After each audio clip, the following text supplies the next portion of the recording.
Hey YouTube, it's Talon Oz here. Today I'm looking at an MSI GT80 Titan SLI-009 2QE, which just so happens to be my machine.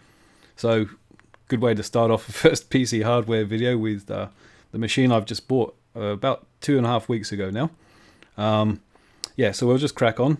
So it comes pre-installed with Windows 8.1. You've got a i7-4980HQ CPU, which is a quad core with multi-threading, so that'll show up as 8 cores in some applications.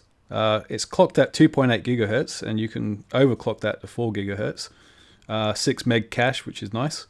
Now it comes with a SteelSeries keyboard, which is first mechanical keyboard in a laptop, which is pretty tasty, and it's very, very nice to use. Now, it sports two GTX 980M SLI graphics cards, 8 gig each, and at the moment, we can't double stack that to 16 until DirectX 12 comes along, which is going to be very, very, very, very, very nice. And this also has 32 gig of DDR3 memory. It has 428 gig M2 SATA SSD drives in RAID 0, so 1 terabyte of storage, which is nice, and a secondary 1 terabyte mechanical drive as well. So it also sports a 18.4 inch screen, but only running at 1920 by 1080 and 60 hertz. So this hardware can push really 4K, and if you connect another monitor to it, you could do that. My setup at the moment, I've just got three 24-inch 1920 by 1080 screens anyway, and I just leave it on with VSync running, so I'm quite happy with 60 frames a second at the moment.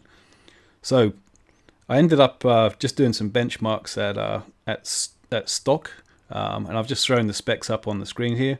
So the first benchmark I run was the Heaven benchmark, which has been updated over the years to keep up with the latest hardware, and yeah, I really like that Dragon.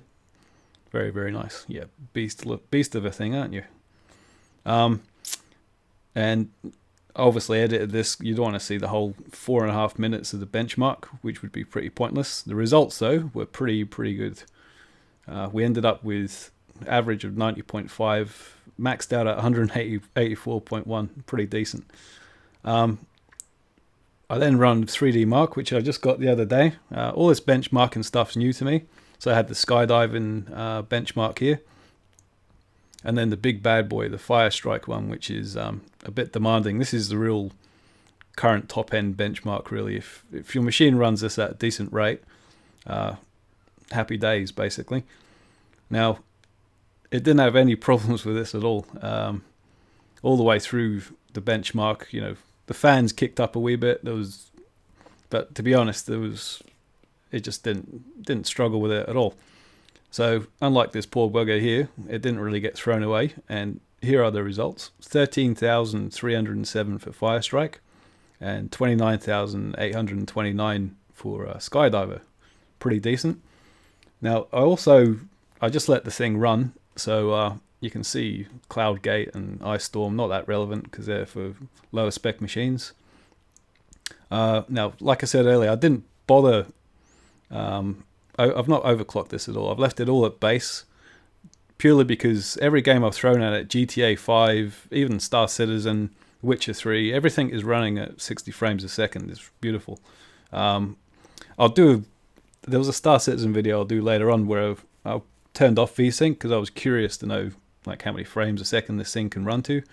So I'll do a video on that later on.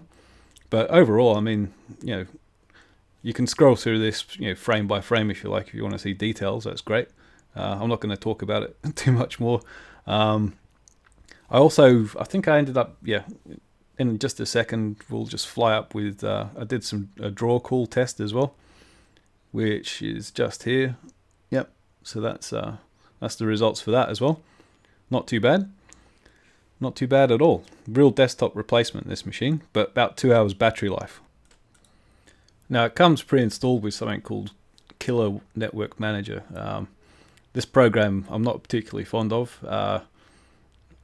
Basically, it's got this setting called bandwidth control and the double shot pro. Now, turning it on and off and applying changes makes very little difference sometimes. And what I found is with bandwidth control enabled, I just couldn't access some of my local area network stuff, or it was just slowing things down overall. Now, you could fiddle around and play with that to your heart's content, I'm sure. Quite frankly, you know, I'd rather just not bother. There's also a standalone driver, which I've been looking at getting. I really hate it when software just doesn't do what it's supposed to do. I mean, if you apply changes and you don't want bandwidth control, every time you reboot your computer, you don't want to see this bloody thing pop up time and time again. So I've got into a routine at the moment with, you know, opening this up as fast as possible, disabling it before everything tries to connect to the internet and spazzes out, you know. Yeah, so I've talked over this last slide, which is basically me with my current setup as of about 4 or 5 days ago. I chucked some of these pictures up online. They're on the Google Plus page for this channel. These last couple of images are from my Vizio layout, which is all to scale.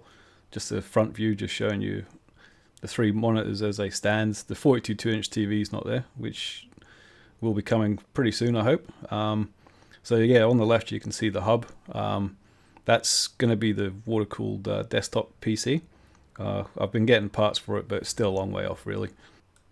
This is the general layout I'm aiming for, and it's going to be a long time coming. So yeah, I'm a patient boy. Well, patient-ish. I just went out and bought a $6,300 laptop in the meantime. But hey, whatever. I'm enjoying it. And I'm sure I'll do a very big video on this setup once it's fully completed. Thanks again. Thanks for watching. And if you like this video, hit the like button. Subscribe if you're not a subscriber already. And I'll see you in the next episode.